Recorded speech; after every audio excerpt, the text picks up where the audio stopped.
नाही नाना, या गोष्टी माझ्या बुद्धीला पटत नाहीत. तुम्ही बापूंसारखी मंडळी पुण्यात असता हा अघोरी प्रकार, हे घडलं कसं? त्या दिवशी मी पुण्यात नव्हतो. तो दिवस सोमवारचा होता. रघुजी आग्र्यांचं तळ पर्वतीखाली होतं. श्रीमंत त्यांना भेटायला गेले तेव्हा रघुजीरावांनी गाद्याच्या कटाची कोणकोण कहाणी आल्याचं सांगितलं. श्रीमंतांना सावध केलं. आणि एवढं कळूनही श्रीमंत पर्वतीवर गेले? गणपती उत्सवाच्या निमित्तानं चिंचवड देव व हरिभक्त बाबा पर्वतीवर आले होते. त्यांच्या पंक्तीला हजर राहू असं श्रीमंतांनी वचन दिलं होतं. श्रीमंत पंक्तीला हजर राहिले आणि हरिपंत फडक्यानं वाड्यात जाऊन गाद्याचा शळा लावण्यास सांगितलं. मग हरिपंतांनी काय केलं? वेळ आली की काही सुचत नाही. सुचलं तर विपरीत सुचतं. काय झालं? हरिपंतास त्याच दिवशी रंगो कानड्याकडे भोजनाला जायचं होतं. त्यांना ही बाब एवढी गंभीर असेल असं वाटत नाही. आणि श्रीमंतांच्या जीवावर बेतलं असता हरिपंत भोजनाला गेले असंच ना? गाद्यांची नेहमीच गडबड उठते. रेखेवर मजत जाईल असा अंदाज तरी कसा बांधावा?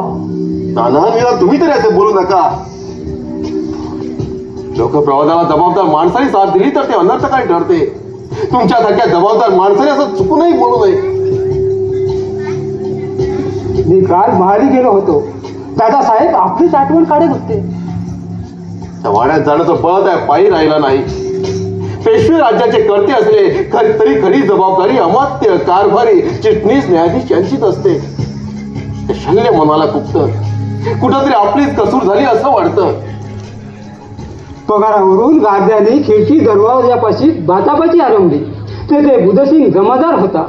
त्याने गाद्यांना रोखण्याचा प्रयत्न केला तेव्हा त्याला ठार करून गादी वाड्यात घुसले. आडवे आलेला इच्छाराम पंत, आबाजी पंत यांची कत्तल झाली. वाटेत आलेल्या गायी मारल्या. श्रीमंतांचा वध झाला आणि वाड्याचे दरवाजे बंद झाले. आज फक्त कल्होळ राहिला. इच्छाराम पंत गेले, वचनाला जागले. बिचारे श्रीमंत एवढ्या मोठ्या वाड्यात एकाकी मारले गेले. छातीचा कोड करून उभा असलेल्या शनिवार वाड्यात पेशव्यांच्या पाठीत खंजीर बसला गेला. विश्वासघाती गार्दी आणि त्यांच्यावर भरोसा ठेवणारे पेशवे त्यांची संगत केव्हा सुटणार कोण जाणे. एवढी सरळ गोष्ट नाही शास्त्री. काय सांगायचंय ना? बोला. पेशव्यावर वार करण्याची गार्द्यांची हिंमत नाही. हा उघड कड आहे असं बोललं जातं. खुद्द दादासाहेबांचा यामध्ये हात असावा. ना निदान तुम्ही तरी असे बोलू नका. लोकप्रवादाला जबाबदार माणसाने साथ दिली तर ती अनर्थकारी ठरते. तुमच्यासारख्या जाणत्या जबाबदार माणसाने असं चुकूनही बोलू नये. पण शास्त्री बुवा. नाही नाना, या गोष्टी माझ्या बुद्धीला पटत नाहीत. संबंध राज्य आदरून टाकणारा असा धरणीकंप होतो तेव्हा तर्क कुतर्काच्या हजार वावठी उठत असतात. स्थिर विचारांच्या माणसांची बुद्धी अशा वावटीत भिरभिली तर कसं चालेल? कठोर आणि निपक्षपाती तर्काच्या निकर्षानं सिद्ध झालेलं 100 नंबरी सत्यच माझ्या न्यायबुद्धीला पडतं. दादासाहेबांच्या मनात वैरभाव आला तर ते संशय घेऊन रणांगणात उतरतील. मारेकरी घालण्याची त्यांची वृत्ती नाही. आळेगावला सैन्य बळावर रणांगणात ते उभे राहिले. माधवरावांच्या अंतकाळी गार्दी घेऊन तेऊरवर उजळ माथ्यानं चालून आले. ते दुबळे असतील पण भेकड खास नाहीत. कोण? मामासाहेब रास्ते. यावं घर आपलंच आहे. असं दारात उभे का? रडा. न्यायाधीशाच्या घरी नम्रतेनं जावं. निजामानं स्वारी केली. पुन्हा वाचविण्यासाठी आम्ही काही रस्ते दाखविले तर यांनी आम्हाला दंड केला. कुणाच्या क्षणी कुणाचा गुन्हा पदरात बांधतील याचा कोणी भरवसा ठेवा. मामासाहेब, आपणास दंड करण्यास सेवकाला आनंद का होतो? ज्यांच्या न्यायस्थानात गुंततात तेथे पाहुणीला धारा नसतो. पण आपल्या न्यायनिष्ठुरतेपायी एक घर उजाड झालं. न्याय परिणाम जाणत नाही. पण आम्ही बघतो ना, तुम्ही केलेल्या दंडापायी आम्ही बहिणीला दुरावलो. मातृभक्त माधवाला अखेरच्या क्षणही मातृदर्शन झालं नाही. आम्हाला 5000चा दंड करून मोकळे झाला आणि लाख मुलाची माणसं त्यांना फरडून निघाली. मामासाहेब, झाल्या गोष्टी होऊन गेल्या. खुद्द श्रीमंतांनी रामशास्त्र्यांनी दिलेला न्याय मान्य केला होता ना. न्यायदाना इतकं कठोर व्रत नाही. तेच आम्ही पाहायला आलो, त्यासाठीच आम्ही इथं आलो. नाहीतरी या घरात पाऊलही ठेवण्याची आमची इच्छा नव्हती. शास्त्री बुवा, आम्हाला जाब हवा. जाब? कसा जाब? खुद्द शनिवार वाड्यात पेशव्यांचा खून झाला, त्या मारेकरांना तुम्ही काय शिक्षा देणार आहात? आम्ही न्यायाधीश असलो आणि कुणी पुराव्यानिशी फिर्याद आणली तर आम्ही जरूर चौकशी करू. न्यायाधीश असलो म्हणजे? पेशव्याने न्यायाधीश नेमायचा. जे पेशवे असतील त्याने आमची नेमणूक केली तरच आम्ही निर्णय करणार ना. खुद्द पेशव्यांचा मारेकरी पेशव्यांच्या मसनीचा वारस कसा बनेल ते आम्हाला माहित नाही. तो अधिकार छत्रपतींचा व दरबारी मान्यवरांचा. चांगली पळवाड शोधलीत. ही पळवाड नाही, आपल्या घराण्याची काळजी वाहू पाहणारी सत्य परिस्थितीची दिलेली समज आहे. समाज? होय. मी आपणाला विचारतो, मी न्यायाधीश असलो तरी दादासाहेबांच्या विरुद्ध फिर्याद कोण देईल? तुम्ही द्याल? मी? नाना, तुम्ही फिर्यादी बघा. आम्ही प्रथमपासून श्रीमंताच्या बाजूचे अशीच आधीच आमच्यावर इतराची झालेली. समजलं. मग न्यायनीतीच्या वल्गना करू नका. साक्ष पुराव्याखेरीज न्याय निर्णय होत नसतो. हे शहाणपण आम्हाला सांगू नका. म्हणजे साक्ष रास्ते थोडे चुकले तर त्यांच्याकडे बोट दाखवायला 50 उभे राहिले, कारण रास्ते साधे सरदार होते. पण पेशव्यांच्या विरुद्ध कोण बोट दाखवणार? ज्यांना न्यायनीतीची ताळ आहे असा पुढेही दाखवेल. मग तुम्हीच का ते करीत नाही? मी? पांडित्य सांगणं सोपं असतं शास्त्री बुवा, पण आचरण? कुणाला सांगताय? त्या रामशास्त्राला? हो शास्त्री बुवा, निदान त्या गळ्यात असलेल्या कंठ्याची तरी लाज बाळगा. आम्हाला 5,000चा दंड करून मोकळे झालात आणि लाख मुलाची माणसं त्यांना खरडून निघाली.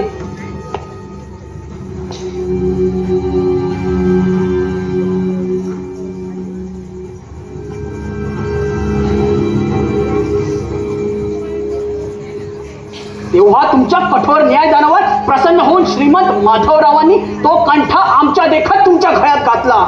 सांगितलं, कधी काळी खुद्द पेशवे जरी गुन्हेगार म्हणून सामोरे आले तरी त्यावेळी न्याय देण्यापासून तुमची जीव विचलित होऊ नये तेवढंच सांगायला आलो. जातो. थांबा साहेब, तेही गुंतला. श्रीमंत माधवरावांनी दिलेला कंठा आम्ही सदैव आमच्या छातीवर धारण करतो. अलंकार म्हणून नव्हे, तर कंठा आमच्या गळ्यात बांधताना श्रीमंतांनी उच्चारलेले ते वेदवाक्य आमच्या हृदयाच्या गाभारात सदैव घुमत राहावं म्हणून. त्या कंठाची, त्या शब्दांची आठवण तुम्ही करून देण्याची गरज नाही. श्रीमंतांनी स्वहस्ते आपल्या गळ्यातला कंठा आमच्या गळ्यात बांधला. तो आमचा निष्ठुरपणा आणि न्यायनिष्ठ स्पष्टोक्तीसाठी. आणि आजही योग्य वेळ आली तर तितक्या निष्ठुरपणे आणि न्यायनिष्ठ स्पष्टोक्तीनं आम्ही त्या गळ्यातल्या कंठाचा हात राखू. त्याची काळजी तुम्ही करण्याची गरज नाही. हो, पण ती योग्य वेळ येणार केव्हा? मामासाहेब, मगाशी मी जे नानांना सांगितलं तेच आपल्याला सांगतो. आताचा प्रसंग बाका आहे. प्रत्यक्ष पेशव्यांची हत्या झालेली आहे. धरणीकंपासारखे संकट, भल्यांचे पाय लटपटावेत, मस्तक चक्रावून जावं अशी वेळ. अशा वेळी केवळ या श्रीमंतांच्या एका प्रस्तावाच्या बळावरच मी जमिनीवर भक्कम पाय रोवून आणि मस्तक स्थिर ठेवून उभा आहे. हजार अफवांच्या वावडी दृष्टी आधी झाली असताही केवळ एका ज्योतीच्या प्रकाशात मार्ग शोधण्याचा प्रयत्न करतोय. पेशव्यांचा मारेकरी अद्याप शनिवार वाड्याच्या कडेकोट चिरेबंदी बंदोबस्तात आहे. त्या चिरेबंदीला तडा जाऊन सत्याचा शंख निर्मळ पाणी बाहेर पडेल. त्याच वेळी रामशास्त्रांची वाणी तलवारीच्या तेजाने आपला म्यान सोडून बाहेर पडेल. आणि तोपर्यंत रामशास्त्रांच्या आत सत्याच्या शोधासाठी त्या चिरेबंदीवर अखंड खणाचे घाव घालत राहतील. ठीक आहे, या शब्दांची आठवण आपल्याला करून घ्यायची वेळ मात्र आमच्यावर आणू नका. नाही, काळ फिरला की शब्दही फिरतात म्हणून म्हटलं. रामशास्त्री दिला न्याय कधी फिरला नाही आणि त्यांच्या मुखातून उच्चारले गेलेले शब्दही कधी फिरणार नाहीत.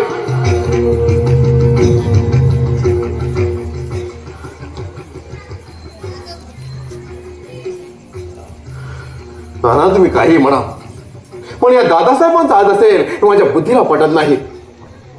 असले पराकोटीचे निर्णय एकट्याने घेण्याइतके दादासाहेब उलट्या काळजाचे राजकारणी नाही. कुणी दुसऱ्यांना सल्ला द्यावा आणि यांनी मम म्हणावं हा त्यांचा आजवरचा राजकारणातील शिरस्ता. पण बहिणीच्या सल्ल्यावरती असा निखराचा सल्ला देण्याची हिंमत मला तरी फक्त एकाचीच वाटते, सखाराम बापूंची. पण त्यांनी असा सल्ला दिला असेल हे संभवत नाही. कुठील राजनीतीत त्यांचा हा दरील असाच कोणी नसला तरी पेशव्यांच्या रक्तानं स्वतःच्या हात रंगवण्याचे ते कुचारी नाही. कुणाची बातमी कळताच धक्का असायच्या होऊन प्रविष्टासारखे 3 दिवस ते पुण्याच्या रस्त्यात सैरवै फिरत होते. हे तरी खरं ना? हो, अद्याप ते पुढचे ताळ्यावर आले नाही. पण यापेक्षा त्यांच्या निर्दोषपणाचा पुरावा तो कोणता? लोक हवं ते बोलतात. उद्या कोणी तुम्ही आणि मी हा कट तयार करून पुरावा राहू नये म्हणून मुद्दाम पुन्हा बाहेर गेलो असं म्हणाले तर काय उत्तर द्या? शास्त्री बुवा,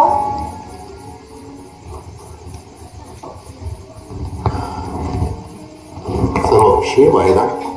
शास्त्री बुवा, ज्यानं लाज राखली त्याची भर दिसा खांडोळी पाडली आणि ज्या माऊलीनं माईची शाल घातली ती हात कपाळी मोकळी झाली. दैव गती पुढे कोण काय करणार? कसलं दैव? लेकरावर मारेकरी घालणारा मा, भूतानं घर भरलं आणि देवासारखी माणसं त्यांना भिऊन तोंड लपून बसत्यात. कुणाला बोलतेस रे? यांना एका बटकेच्या लाजेपायी धावून येणारं हे धन्याची खांडोळी पडली तरी घरात का बसल्यात? कोणी काय बोलते? काय बोलते? तुमच्या बाईसाहेबांनी विचारा. उघड्या डोळ्यांनी बघितलंय त्यांनी. एकाच घरात नवरा गेला म्हणून एक बाई ऊर पिटत्या आणि दुसऱ्या महाला जरी लुगड्याची घडी मोडत दुसरी बाई बसल्या. नानाबद्दल असे उद्गार काढणे सेवकाचा धर्म नव्हे. कोण धनी? धनी तुमचा असल. माझा धनी कवाच कुत्र्याच्या मोतीनं मारला गेला आणि राहिला तो मारेकरी.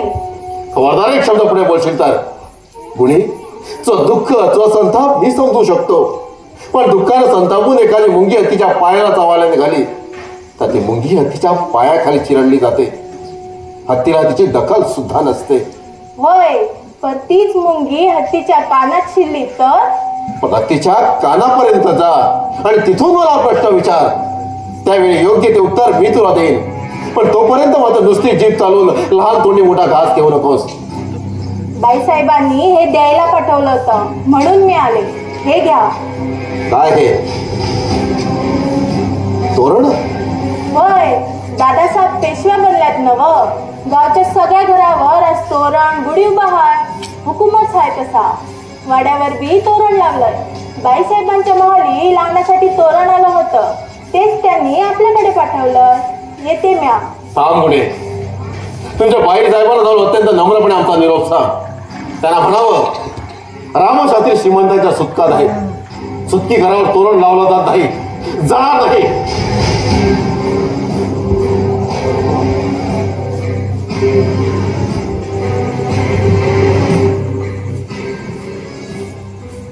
नाना काय?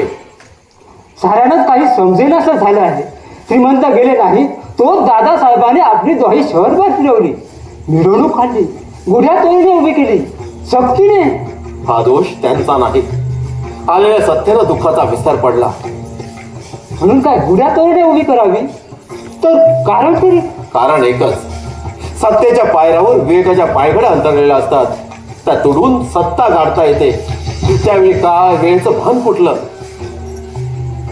दादासाहेबांच्या संगती कोण कोण आहे? भवानराव प्रतिनिधी, सदाशिव रामचंद्र, विठ्ठल विश्राम आणि चित्तो विठ्ठल रायरीकर. छान. दादासाहेबांच्या हलक्या कणात हा चौघडा छान बसला. नाना, ही अत्यंत सावधगिरीची वेळ आहे. अशा वेळी आपली माणसं पारखून घ्यायला हवीत. त्याचाच विचार करतो आहे की एवढ्या त्वेषाने केलेली गुणवंतांना सध्या गंगाबाई साहेबाच्या माले असते. हो का? काल दादासाहेबांच्या भेटीहून येत असता गणेश दरवाजाजवळ ही सुमेर सुंगा बरोबर खिदत होती. हे बाब त्यांनी घ्यायला हवी. जेथे पुतण्याला चुलत्याचा विश्वास देता आला नाही तेथे या बटकीचा भरोसा कोण धरणार? शास्त्री बुवा, फार वेळ झाला, मी येतो. या. प्रणाम.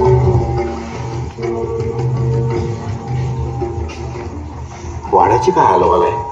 हाल भरपूर आहे, पण हवाला मात्र कसलाच नाही. या घटकेला एकाच वेळी शनिवार वाड्यात अमावास्या आणि पौर्णिमा अवतरल्या आहेत.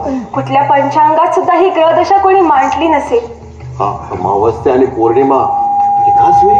आपण शास्त्री आहात, बळ असेल तर जाऊन पाहावं. रावसाहेबांच्या महाली फकास नजरेने बसून राहिलेले गंगाबाई साहेब, आता त्यांना पाहिलं तर आपण त्यांना ओळखणार सुद्धा नाही. कुणाला खरं वाटेल की एका महिन्यापूर्वी त्या वाड्याच्या दालनातून हीच मुलगी लक्ष्मीसारखी नांदत होती. रावसाहेबांनी हौसेने पाळलेल्या हरणाच्या पाडसाला जिने शालू पाडून दुधाच्या बोथडीनं भरवला, ती पोर आज वैदव्याच्या दाहात पाडसासारखी तडफडते आहे आणि दुसऱ्या महाली जरीपासनाची उलथापालट चालली आहे. नव्या दागदागिन्यांचा झगमगाट पसरला आहे. राजसत्ता बदली की असंच होतं? आम्हा बायकांना राजकारणातलं काय कळणार, पण पुतळ्याचे दिवस काढले नाही तो शरद वाही मिरवणूक. राजकारणातील ती कटू कर्तव्य असतात. माणसं जातात पण मसनत कधी मोकळी पडत नाही. हे करीत असता दादासाहेबांना केवढं दुःख झालं असेल ते मी जाणतो. कर्णाला जाण नाही आपण काय जाणता? जानकी, काय झालंय तरी काय तुला आज? किरण झालंय मला. पती गेला म्हणजे मोठ्यानं रट्टा सुद्धा येऊ नये. सुतक चाललं नाही तोच मंगलवाद्यांचा आवाज. ज्या बाईचं सौभाग्य हरवलं त्या महालावर तोरण. सूर्य ढळला तर पृथ्वी सुद्धा पाण्यात बुडून जाते. परत तिला उगवायचं झालं तर पहाटेचा प्रथम बळ घेऊनच तो क्षितिजावर येतो. तेवढी हुसन तुला माणसाला नाही. मंडळी, आज संबंध दिवस वाड्यावर गेलाय ना, म्हणून आपलं मस्तक आज चढलं आहे. अशा गोष्टींचा विचार करण्यापेक्षा स्वयंपाक घरात जाऊन भोजनाची तयारी केली तर बरं होईल. होमाच्या धोरण शास्त्री आणि चुलीच्या धोरण बायका तेव्हाच तयार होतात म्हणे.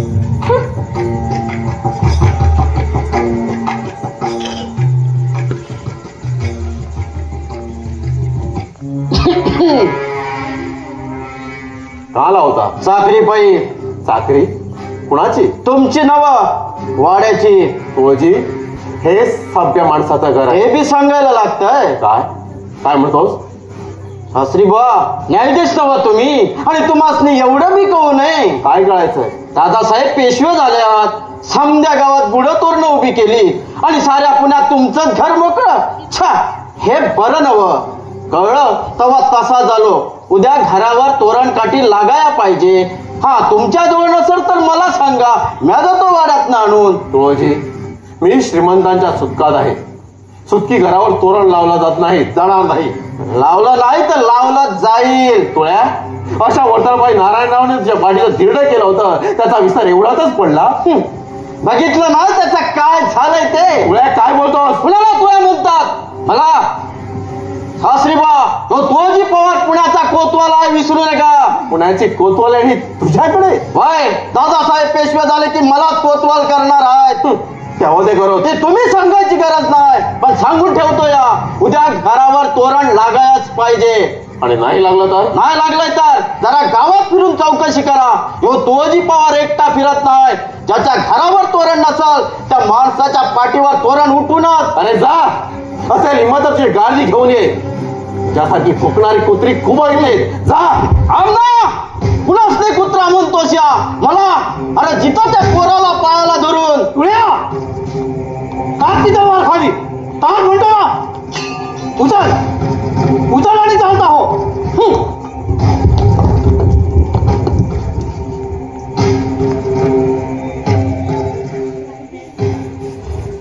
दादासाहेब, काय हे? आवरावं. असं चाललंय शास्त्री बुवा. श्रीमंत नारायणराव गेल्यापासून डोळ्यातल्या अश्रूंना खळ नाही. दादासाहेब, आपण असा धीर सोडला तर दौलतीची काय अवस्था होईल? धीर धीर कशाच्या आधारावर धरायचा? या तुळ्यासारखी बेभरवशाची माणसं कसा उन्मत्त झालाय पाहताय ना. यांच्यामुळे तोंड दाखवायला जागा राहिली नाही. चालायचं, त्यांचं मी मनावर घेत नाही. राज्यकर्त्याला सुष्ट आणि दुष्ट दोघेही पदरी बाळगावे लागतात. दादासाहेब, आपण गरीबा गिरणीच्या वृथा कष्ट घेतले. आज्ञा केली असती तर मीच आपल्या दर्शनाला आलो असतो. आज्ञा आज्ञा कोणत्या तोंडानं देणार? देवळा देखत लेकरू मारलं गेलं. डोळ्या देखत? हो ना. गार्द्यांची गर्दी उसळली. मी एकटा पडलो. पाहण्याखेरीज मी काय करणार? पण ते गार्दी? हळू बोला शास्त्री बुवा, दाराबाहेर गार्दी आहेत. पण ते गार्द्यांची भीती कशी? शास्त्री बुवा ते ऐकतील. त्यांनी नारायणाला मारलं, मला पेशवा बनवला, माझी द्वाई फिरवली, मिरवणूक काढली आज हा राघव बरारी त्यांच्या पहाऱ्यात आहे. कुणाला सांगायचं खरं सुद्धा वाटणार नाही. दादासाहेब, 1500 गाड्यांची भीती कसली? आपण लष्कराला आज्ञा केली नको. 1500 खरे, पण या समयी त्याने आम्हाला वेढलेला आहे. फौज आणण्याचीही उसंत ठेवली नाही. फौज येईपर्यंत ते आमचा नारायणप्रमाणे निकाल लावू शकतील. राहिलं ते निर्णय आपण घ्यायचे. शास्त्री बुवा, आमची चिंता दूर झाली. तुम्ही आमचे न्यायाधीश. आम्ही पेशवे झालो की न्यायाधीशांच्या वतनाचा विचार करणार आहोत. काही जरी मिळालं नाही तरी दिवसा मशालीचा मान हवाच. अलीकडे माणसांना दिवसाही दिसेनाचं झालंय. शास्त्री बुवा, आम्ही पेशवे झालो की शास्त्री बुवांना पालखी देऊ, वाडा देऊ.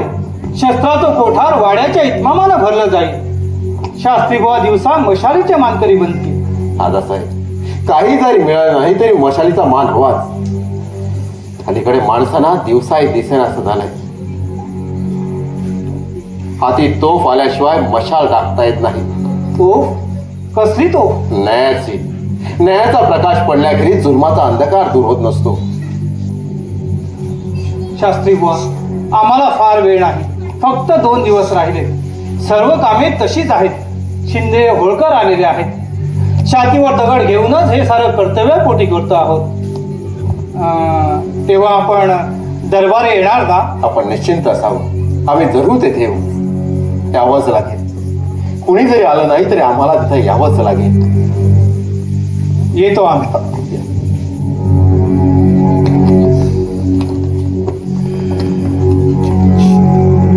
आपण काय ठरवलं? मी काय ठरवणार? नारायणराव गेले. दादासाहेबांनी आज्ञा केली तर न्यायासनाचं काम पाहू. एवढं होऊनही? जानकी, बोलणं सोपं असतं. मी एक साधा शास्त्री, नशिबाने न्यायाधीश झालो. अशी मानाची जागा सोडून जायचं कुठं? हे आपण सांगता? जानकी, जिथं रावसाहेबांवर वार करण्यास मागे पुढे पाहिलं नाही तिथे आमचा काय पाठ? अशा प्रसंगी मागचं काही न आठवता आपलं स्थान बळकट करून आलेल्या संधीचा अधिक फायदा घेणं श्रेयस्कर. बस करा, ऐकवत नाही. हा श्रावणपण रास्त्र दंड करताना कुठे गेला होता? वचनापायी मुलाचा त्याग करणारी गोपिकाबाई आज एका पाठोपाठ 2 मुले गमावून आनंदवल्लीत चाललेल्या लक्षभोजनाची तयारी पाहते आहे. लक्षभोजन? कसं लक्षभोजन? दादासाहेबांचा कारभार सुरू झाला ना, त्यासाठी आनंदवलीत आरंभलेल्या लक्षभोजनाची तयारी पाहते आहे. अन्नदानासारखं महाग पुण्य नाही. बिचारे रावसाहेब. रावसाहेबांच्या पिंडाला कावळा शिवेनासा झाला. सारे कंटाळी. तेव्हा कोणीतरी त्रासून म्हणाले, रावसाहेब, अहो चिंता कसली करता? रामशास्त्री अजून आहेत या पृथ्वी तलावर. आणि तेवढं म्हणताच कावळा पिंडाला शिवला. बिचारे, त्याला काय माहीत? मंडळी, न्यायाला सत्तेचं पाठबळ नसेल तर तो पोखर ठरतो. हे आपण सांगता? राष्ट्रीय प्रकारे हाच सवाल आला असता न्यायासनावर पेशव्यांची सत्ता नसून श्री गजाननाची असते असं खुद्द पेशव्याला सांगणारे आपणच ना. तो गजानन विसरून केव्हा सत्तेकडे नजर चुकली? वा, काय पाहता? आपल्याला मंडळी, या रूपाचा ध्यास प्रत्येक पुरुषाच्या मनात असतो. केव्हा तरी जीवनात अशा सोबतीची प्रखरतेने ओळख व्हावी असं वाटत असतं. मग एवढं बोलणं झालं ते? संसार दोघांचा. एकाला निर्णय घेऊन कसं चालेल? साथीदाराचा अंदाज घ्यावा लागतो. तुम्ही निर्धास्त असा. रामशास्त्री आपलं कठोर कर्तव्य करण्यात कुचराई करणार नाही.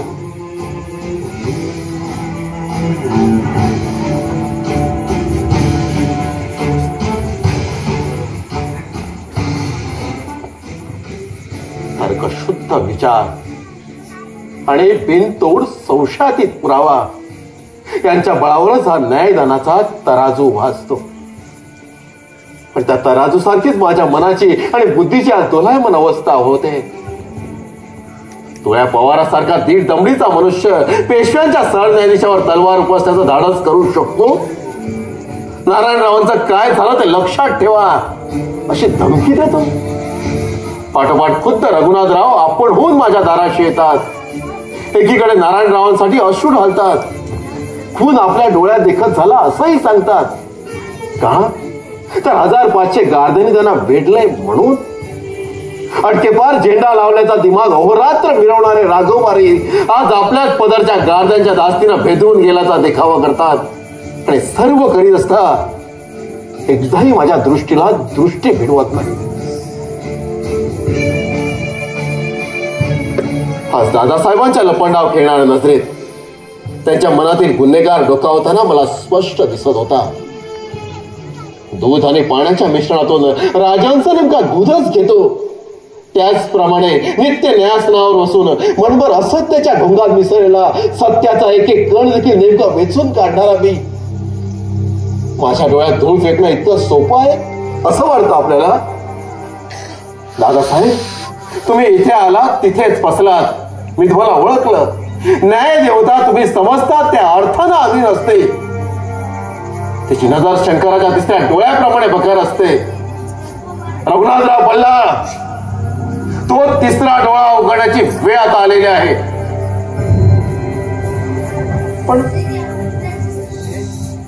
पण नुसती वेळ येऊन काय उपयोग? काळ यावा लागतो. दादासाहेब अपराधी आहेत हे नुसतं मनाला पटून काय उपयोग? बिनतोड पुराव्यानिशी ते सिद्ध करता आला नाही तर न्यायाच्या तराजूत या मनाच्या पटण्याला तंबडीभर सुद्धा वजन नाही. त्या अर्थानं मात्र न्याय देवता खरोखरच आंधळी असते. हाती आलेली पुराव्याची काठी हेच तिचे डोळे. पुरावा, पुरावा, पुरावा. वचनपूर्तीसाठी मरता येत नाही आणि जिवंत राहून त्या वचनाला जागता येत नाही. शनिवार वाड्याच्या दिल्ली दरवाजासमोर कंठरावानं आक्रोश करून स्पष्ट सांगितलं की नारायणरावांचे कुणी गार्दी नसून तर ते खुद्द दादासाहेब आहेत. पण हाती पुरावाच नसेल तर त्याच्या स्पष्टोक्तीला काय किंमत आहे? न्यायासनाचा मान राहावा पण मातृवियोग आयुष्यभर सहन करणारे श्रीमंत माधवराव आणि भडकीची लाज राखण्यासाठी कोऱ्या कागदावर राजमुद्रा उठवून माझ्या हातावर ठेवणारे नारायणराव आज त्या शनिवार वाड्यात कुठे आहेत? तसे धनी होते म्हणून रामशास्त्र्यांच्या स्पष्टोक्ती राजांना इतकीच किंमत होती. तेच टपोरी मोती हरवले. हाती राहिली फक्त न्यायासनाची सुवर्ण साखळी. आज तिचा गळपास माझा जिंकून टाकतोय. श्रीमंत कसली जबाबदारी टाकली ती तुमच्या कसं तरी आलं नाही की आपल्यासारखे न्यायनिष्ठ सत्ताधारी नसतील तर आमच्यासारख्या स्पष्ट वक्त्यांच्या जीवात चाटल्या जातात. ज्यांना अपराधी म्हणून शिक्षा सांगायची तेच न्यायासनावर. न्याय कुणी कुणाला आणि कसा सांगायचा? मुसक्या बांधलेल्या तोंडावर न्याय उमटत नाही. वटला तरी तो कुणी ऐकत नाही. ऐकला तरी कुणाला समजत नाही आणि समजला तरी उमजत नाही. श्रीमंत तुम्हीच न्यायासनावर बसवलेला रामशास्त्री हा दृष्टी असूनही अंधारात मार्ग ताच पडतोय. श्रीमंत मला मार्ग दाखवा. माझ्या दृष्टीला प्रकाश द्या. श्रीमंत माझ्या स्पष्टोक्तीला सामर्थ्य द्या. श्रीमंत माझ्या स्पष्टोक्तीला सामर्थ्य द्या. श्रीमंत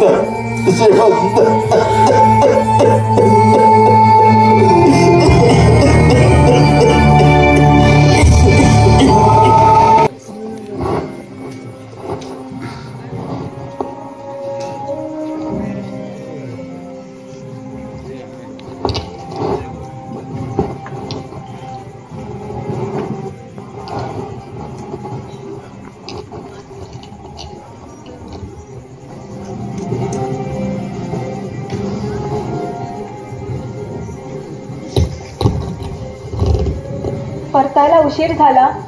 हो. हल्ली वेळी अवेळी बाहेर जाणं होतं, उशिरा परत येणं होतं. अंधारातले वढवाने प्रकाशाचा उजेड दिसेपर्यंत असंच धडपडत राहायचं. खून झाला त्या दिवशी सखाराम बापू पुण्यातच होते. ते दादासाहेबांचे निकटवर्ती धूर्त राजकारणी म्हणून त्याला काहीतरी अंदाज असणार म्हणून मुद्दाम त्यांच्याकडे गेलो होतो. बोलण्या बोलण्यात काही सूज हाती लागतोय का पाहत होतो. मग लागलं का काही हाती? त्या धक्क्यानं त्यांचं मन फार उदास झालंय. प्रमिष्टपणा थोडा कमी झालाय, पण बोलण्यात सुसंगती नव्हती. त्या गुंत्यातून काय हाती लागणार? बिचारे बापू, विचारवंताला विचारासारखा दुसरा शाप नाही, हेच खरं. उद्याच दरबार भरणार आहे ना? हो, जोरात तयारी सुरू आहे.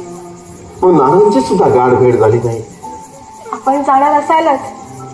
हो, आपण जाणार ना दरबाराला? जाणार तर आहेच, पण जाऊन कळणार काय हाच खरा सवाल आहे.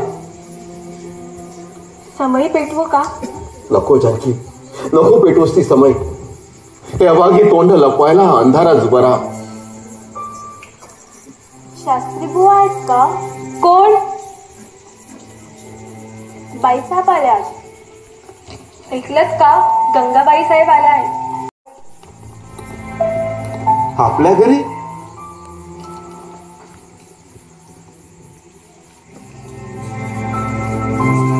वहिनी साहेब, आपण आणि यावेळी आज्ञा केली असती तर मीच आपल्या दर्शनाला आलो असतो. शास्त्री बुवा, आता दर्शन घेण्यासारखी आमची अवस्था राहिलेली नाही. वहिनी साहेब, स्वारी केली आणि आम्ही निराशित झालो. ज्या घरावर तोरण नाही असा एकच घर दिसला. आशेने आम्ही त्या घरात प्रवेश केला. वहिनी साहेब, घर आपलंच आहे या संशय नसावा, पण अशा रात्री आल्यानं दिवस आणि रात्रीचा भय राहिलाही कोणाला. तिथं भर दिवसा स्वारीवर वार केले गेले. दिवसा फिराची चोरी झाली. तेव्हा ही वेळ गाठावी लागली. दैवगती पुढे कोण काय करणार? जिथे देवाचे हात दुबे ठरले तिथे मी काय करणार? असली उदासवाणी बोलणी तुमच्या तोंडी शोभत नाही. थोडल्या राव साहेबांना आपण स्वारींना सांभाळू असं वचन दिलं होतं ना. दादासाहेबांनी देखील ते दिलं होतं. आपल्या वर्तनाने त्याने ते पाळलं आहे. उद्या त्यांच्या मस्तकी शिरपेस लावून तुम्ही फक्त त्यांना मुजरे करा. आमच्या 62 पिढ्या त्या एका कृतीधाव झाल्या जातील. वहिनी साहेब, हीच पारख केली आमची. पारख करायला दृष्टी लागते. नको ते पाहून डोळे फुटले, किंकळ्याने कान बहिरे झाले. तिथे पारख कोण कोणाची करणार? वहिनी साहेब, मला सारं कळतं, सारं मला माहीत आहे, पण तुम्हाला काही माहित नाही. त्या दिवशी स्वारी पर्वतीहून आली. पाठर आली होती. कपडे बुडले. स्वारी नुकतीच कुठे पलंगी पोहडली होती. आणि त्याच वेळी वाड्यात एकच तलका उडाला. स्वारी ताडीशी उभी झाली, ओरडली, आमची तलवार. आणि दाईचे पूर फैरे आला. थांबलेल्या अवस्थेत त्याने सांगितले, सरकार वाड्यात गांधी घुसले. फैरे आले तसेच पळून गेले. स्वारी विस्फोरित नेत्रांनी म्हणाली, हरिपंतांनी काही केलं नाही, काही केलं नाही. एवढं बोलले आणि बाहेरून उडालेली इच्छरामपंताची किंकाळी वाड्याचे माल वेधून गेली. श्रीमंत सावंत, श्रीमंत स्वारी तशी पाय पडली आणि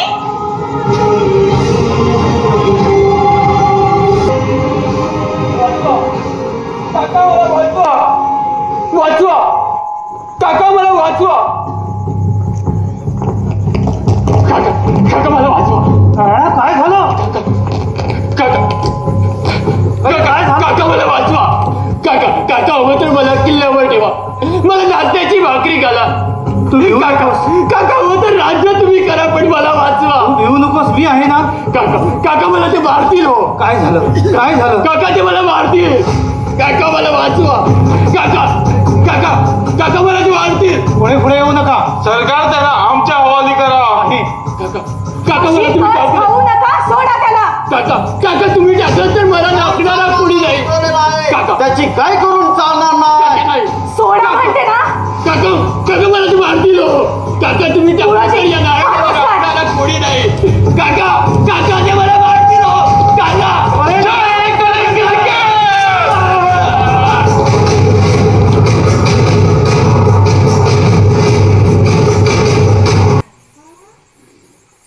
भाड्यात एकच आक्रोश, धावपळ, लुटालूट चालली होती.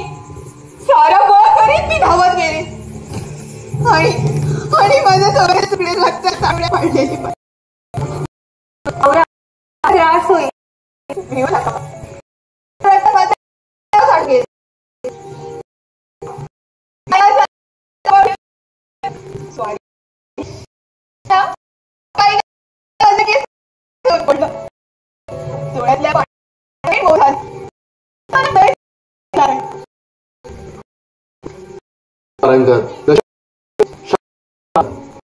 सांत्वन करायला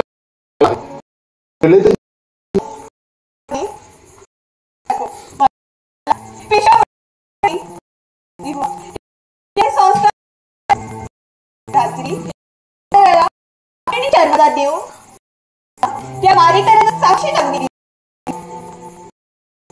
त्या मंगलाच करायचा होता. मी बापाय पाहू दिवस मी भीक बघत नाही. मला न्याय आहे त्या आम्ही हे काय न्यासला बांधलेला आहे. हात पण मी पुरी थकवलेली काय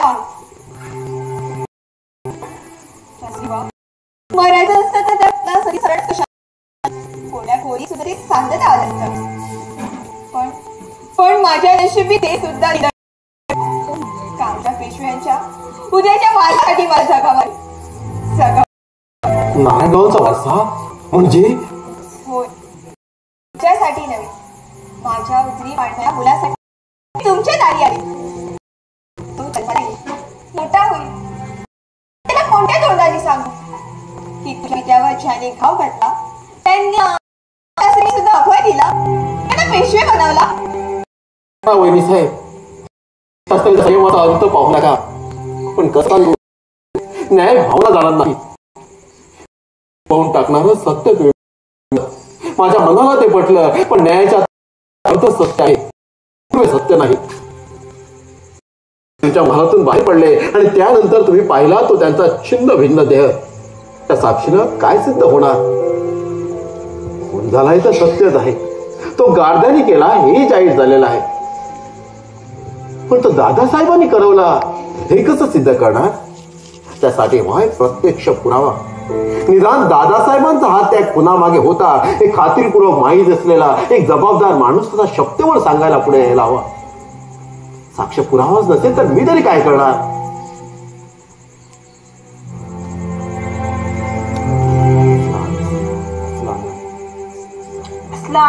असण्यापेक्षा नसलेलंच बरं. नीतीने न्यायस्थानाच्या मर्यादा आधीच आखलेल्या आहेत. पण वहिनी साहेब मला एक सांगा दादासाहेब खरोखरच गार्द्यांच्या कैदेत आहेत. त्यासाठी का गार्द्यांना 5 लाख दिले. आज त्या मालिक सण साजरा होत आहे. शिंदे होकरांचे बदल चालू आहे.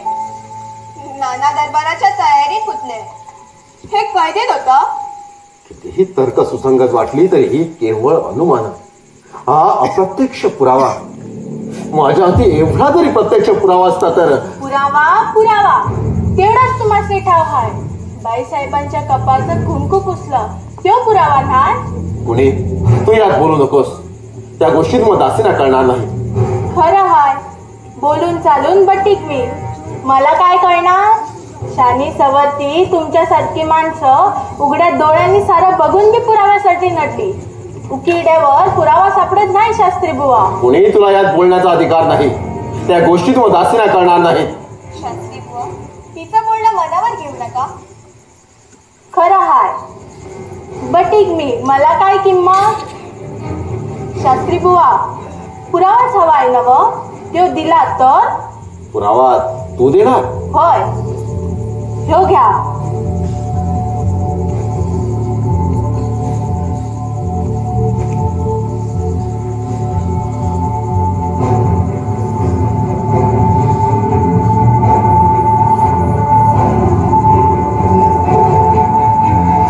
खुद्द दादासाहेबांच्या स्वाक्षरातील हुकूम. कुणी हा पुरावा तुझ्याजवळ आला कसा. तेवढं विचारू नका. पुरावा मिळाला नव. कुणी तुला सांगावंच लागेल. हा हुकूम तुझ्याजवळ आला कसा. लिलावात उभी केलेली बटीक मी माझं बळ केवढं. शास्त्री बुवा, तुम्ही माझी लाज राखली. वहिनी साहेबांनी उघड्या अंगावर मायेची शाल घातली. पण ती लाज मला जपता आली नाही. या पुराव्यापायी मला ती इकावी लागली. आता जगात तोंड बी दाखवायला जागा राहिली नाही मला. पुढे गुणवंता नाव सार्थ केलंस बेटी. वैधव्याची कुऱ्हाड कोसळी असता उदरीच्या गर्भासाठी जीवित जगणाऱ्या वहिनी साहेब आणि स्वामिनिष्ठेपायी सर्वस्वाचा त्याग करणारी गुणवंता, या दोघींपुढे या रामशास्त्री नतमस्तक होईल. वहिनी साहेब, तुम्ही निर्धास्त मनाने जा. त्या पुराव्याच्या बळावर हा रामशास्त्री तुला ताड मानून दरबारात उतार होईल. पेशव्यांची सत्ता आणि मारेकऱ्यांच्या तलवारी आता मला रोखू शकणार नाही. बाईसाहेबांनी मी सांगितलं होतं, साऱ्या जगानं टाकलं तरी शास्त्री बुवा टाकणार नाही. एक अश्राप जीवाला न्याय मिळण्यासाठी एक अबला आपलं सर्वस्व पणाला लावते. त्या जीवाला न्याय मिळाल्याखेरीज राहील कसा? पण वहिनी साहेब, तो मिळेपर्यंत तुम्हाला एक दिव्य करावं लागणार. कसलं दिव्य? पेशव्यांचा वारस जपण्याचं. वैयक्तिक सारी सुखदुःख दूर ठेवून तुम्हाला त्या उदरी वाढणाऱ्या गर्भासाठी स्वतःला जपायला हवं. ही गोष्ट एवढ्यात बाहेर जात नाही याची काळजी घ्यायला हवी. शास्त्री बुवा, येते मी. नमस्कार करते. थांबा वहिनी साहेब, तुम्हाला आता पाया पडण्याचा अधिकार नाही. मीच आपल्याला आणि उद्याच्या श्रीमंतांना वंदन करतो.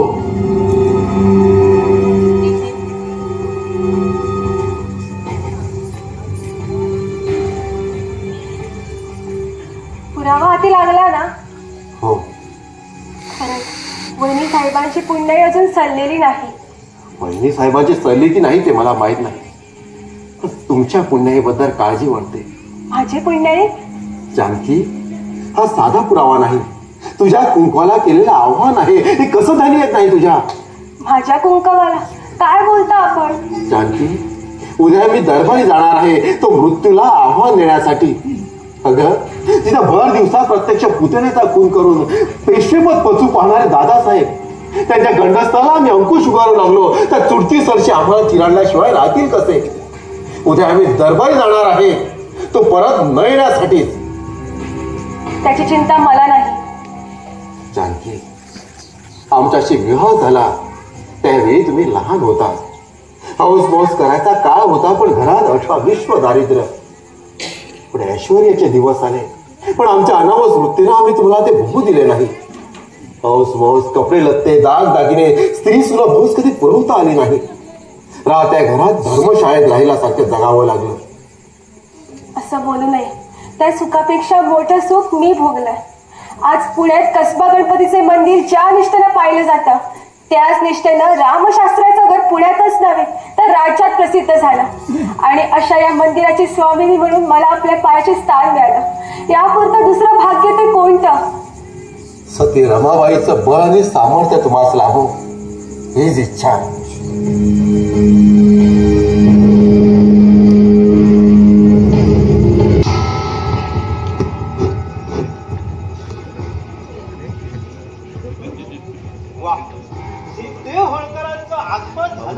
म्हणजे दरबार कसा भरगच्च वाटतो. दादासाहेबांना आम्ही दरबारी हजर झाल्याचं कळवा. दरबारची सारी मानकरी त्यांच्यासाठी त्रिष्टधाई असं म्हणावं. दादासाहेबांची तयारी केव्हा झाली आहे? मग हा वेळ का? अद्याप रामशास्त्री आले नाही. ते येतात दादासाहेब दरबारी दाखल होतील. पण रामशास्त्री आले नाही म्हणून दरबार खोळंबण्याचं काहीच कारण नाही. असं कसं? श्रीमंतांना मसदनीकडे नेण्याचा मान न्यायाधीशांचा. स्वारींना दरबारी बोलवून घ्या. रामशास्त्री आले नाहीत म्हणून दरबार खोळंबणार नाही. ज्याचा मान ज्यानं त्यानं राखावा. पण वैदी साहेब, दादासाहेबांना मसदनीकडे जाताना कुणाच्याही मदतीची गरज नाही. ते स्वतःच्या पावलांनी मसनदीकडे जायला समर्थ आहे. जशी आज्ञा. बा अदब, बा मुलायजा, निगाह रखो. श्रीमंत सॉरी राजमंडल, पेशवा रघुनाथराव पंतप्रधान तशरीफ लाते हैं. दादासाहेब मसनदीवर बसण्याआधीच ही अदब? जेव्हा ते झालं तेव्हा दादासाहेब पेशवे बनले. काय झालं? जेव्हा छत्रपतींकडून वस्त्रे आली तेव्हा दादासाहेब पेशवे बनले. हा नुसता लाक्षणिक समारंभ.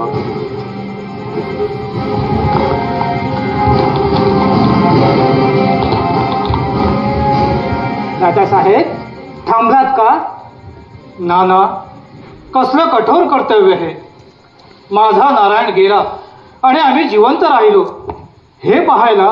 दादासाहेबांनी शोक आवरावं, कर्तव्याकडे लक्ष देऊन भावनेला आवरावं. आज सगळी मानकरी नव्या पेशव्याने निष्ठेचा मुजरा करायला उत्सुक झाले आहे. रामशास्त्री वेळीच न आल्यानं आपणच श्रीमंतांना मस्त नदीकडे न्यावं. यात आम्हाला आनंद आहे. चलावं दादासाहेब. थांबा. पेशव्यांचा न्यायाधीश नात्यानं दादासाहेबांना मस्तनीकडे नेण्याचा मान माझा आहे. शास्त्री बुवा, तो तुमचा अधिकार आम्ही नाकारला नाही, पण आपल्याला एवढा विलंब का झाला? क्षमा असावी दादासाहेब, पण एका जीवाला आमची वाट पाहणं जमलं नाही. त्या गेल्या जीवासाठी कोण गेलं? तसा कोण मातब्बर की ज्याच्यासाठी आपण कर्तव्य विसरावं? तो जीव मातब्बर होता की नाही हे मला माहित नाही, पण त्या जीवाची प्रखर स्वामिनिष्ठा होती हे मी जाणतो. त्या गेल्या जीवाचं नाव आहे गुणवंता. आज सकाळी तिचं प्रेम नदीकाठी मिळालं. प्रियेत? होय, तिने आत्महत्या केली नव्हती. तिच्या काळजाने गारपार खंजीर खुपसला होता. खंजीर? होय दादासाहेब, सगळ्या हत्या तलवारीनं होत नसतात. त्या गेल्या जीवासाठी मला थांबावं लागलं. बोलून चालून पाठी. दादासाहेब, शूद्र वाटणारी ठिणगी सुद्धा प्रसंगी उभारान पेटवू शकते.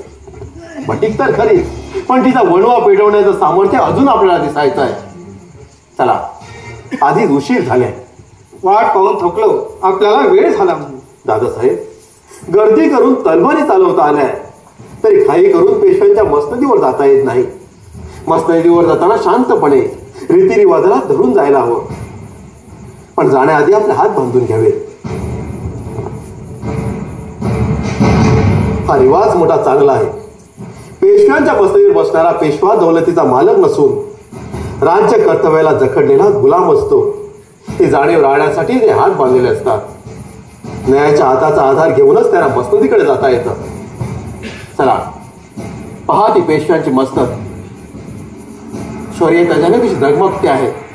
हीच ती मस्तक की जिच्यावर थोरले बाजीराव विराजमान झाले होते. दौलतीच्या निष्ठेनं सारा हिंदुस्थानात त्यांनी मस्तनीचा दरारा वाढवला. हीच ती मस्तक की जिच्या निष्ठेपायी माधवराव पेशव्यांनी पानपतचा कलंक धुवून काढून मस्तनीला तेजस्वी बनवलं. माधवाची आठवण झाली की ऊर भरून येते. आपला ऊर भरून येणं स्वाभाविकच आहे. त्यांच्या अंतकाळी आपण ठेवूरला होता. श्री गजाननाच्या आणि पेशव्यांच्या सरन्यायाधीशाच्या साक्षीनं नारायणरावांचा सुतकही अजून संपला नाही आणि तोवर तुम्ही पेशव्यांच्या मस्तनीवर बसायला निघालात. तेव्हा या मंगल प्रसंगी त्या आठवणीनं आपला ऊर भरून येणारच. शास्त्री बुवा, नारायणा नारायणा. दादासाहेब, असे दचकता का? आपला चेहरा पांढरा फटफटीत पडलाय. अंगाला दरदरून घाम सुटलाय. हात थरथरताय. छे छे, मी ठीक आहे. मग उचला पाहून. पहा ती पेशव्यांची मसनद. हिच्यावर अंतरलेला मखमलीचा रंगही रक्तासारखा तांबडाच आहे. तेव्हा ती रक्ताने भिजून निघाली तरी ते डाग कुणाला दिसण्याची मुळीच भीती नाही. आपण निश्चिंत मनाने चलावं. चिंतोपंत, नाना, हा काय प्रकार चाललाय? चलावं दादासाहेब. बाईसाहेब अधीर झालेला आहे. मसनद आपली वाट पाहत आहे. रिकामीच आहे ती. नारायणराव गेले, श्रीमंत माधवराव गेले, खरंच गेले. आठवते ना आपण होता ना त्यावेळी तिथं? त्यावेळी त्यांनी किंकाळी फोडली होती, काका मला वाचवा. वासरानं वाचवा म्हणून अंबाडा फुडला तरी कसायच्या काळजाला का कधी पाजर फुटतो? त्या असह्य वासराच्या गळ्यावरून कसायची सुरी चरा चरा फिरायची ते फिरतेच. नाही नाही, श्रीमंत श्रीमंत, मागे वळू नका. शास्त्री बुवा, कोणत्या वेळी कोणती आठवण करून द्यावी याचं भानही राहिलं नाही. ज्याने अडकेपार तलवार गाजवली, उदगिरीच्या लढाईत निजामाला नामहरण केलं, तो पेशव्यांचा नागो भरारी तुमच्या नखोत्या आठवणीनं कातर बनविलात. आमच्या बोलण्यानं नव्हे, त्यांच्या कृतीनं फक्त आठवण करून दिली. त्या विना काही नडलं होतं? मांडवात गेलात तर अक्षता टाकायचे असतात, भविष्य वर्तवायचं नसतं, एवढंही तुम्हाला कळू नये. अश्राफ जीवावर ज्याने तलवारीचे घाव टाकले त्याच्यावर शिवशर्व अक्षता टाकणारा मी भिक्षुक नव्हे. चढत्या पायरीला मुजरा करण्याचे खुशाल करावं. आपण ब्राह्मण म्हणून ऐकून घेतलात, दुसरा कोणी असता तर याच जागी त्याची गाठार मारली असते. ब्राह्मणाशी एवढा आदर? मग गो ब्राह्मण प्रतिपालक छत्रपतींच्या पंतप्रधान पदावर हक्क सांगणारे रघुनाथराव बल्लाळ यांनी गादीच्या लोभानं प्रत्यक्ष आपल्या पुतळ्याची हत्या केलेली आहे. असं हिंमत तर विचारा जापते ना.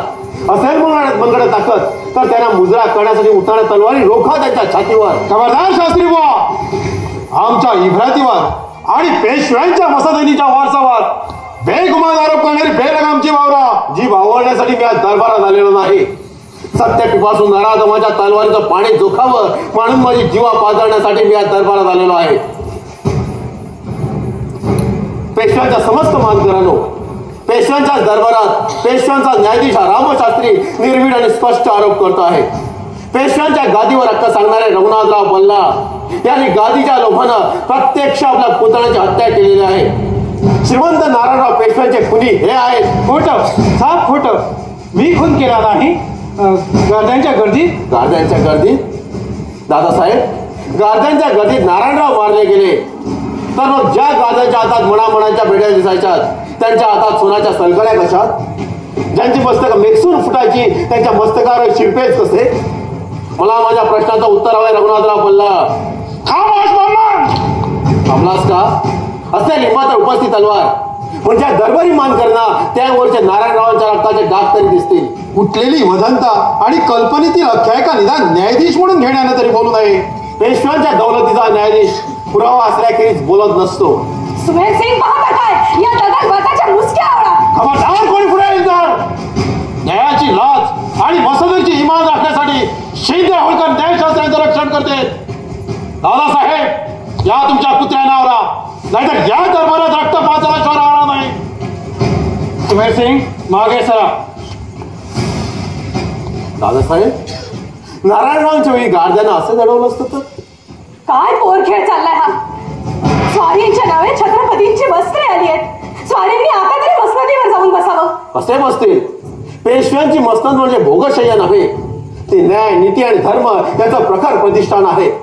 गोहत्या, स्त्रीहत्या आणि ब्रह्मत्या करणाऱ्या पातक्याला त्यावर बसता येत नाही शास्त्री बुवा, मी खून केला नाही.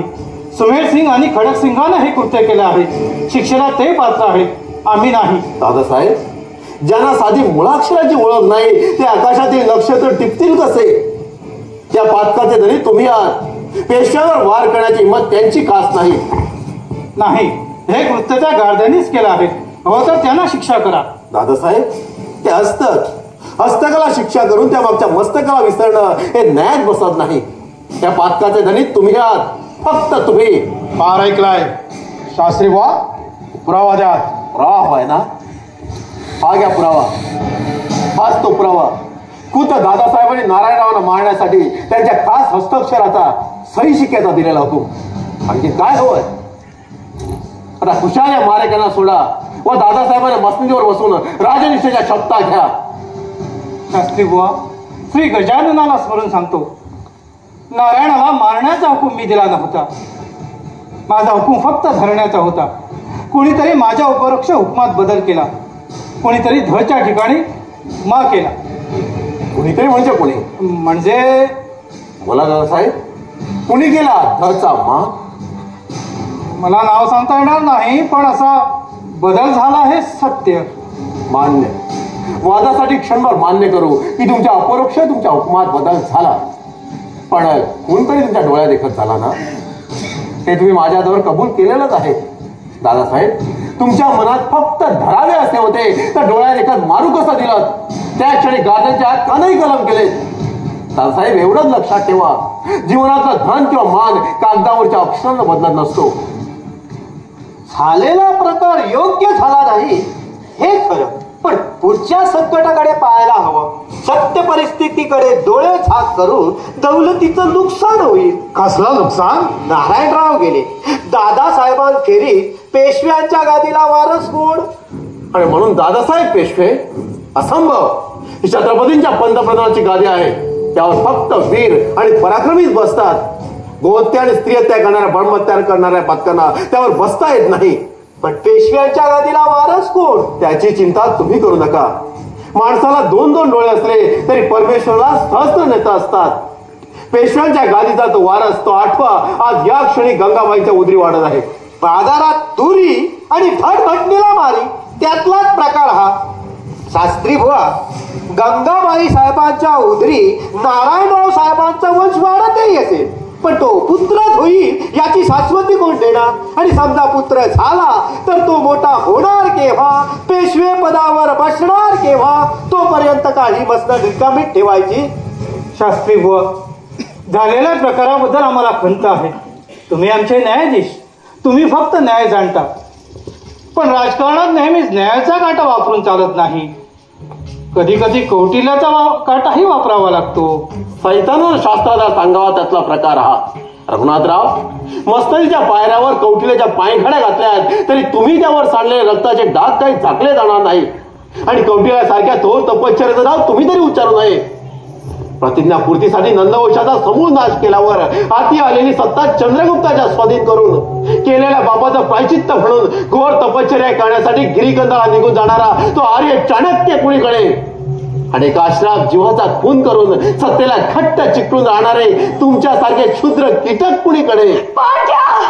कुणाला बोलतोस रे? हर दरबारात पेशव्यांचा असा अपमान म्हणजे हद्द झाली. हुकमत हुजूर, यही इस बेमुरा की जुबान कीच लेता हो. खबरदार कोणी एक शब्द जास्त बोलला तर.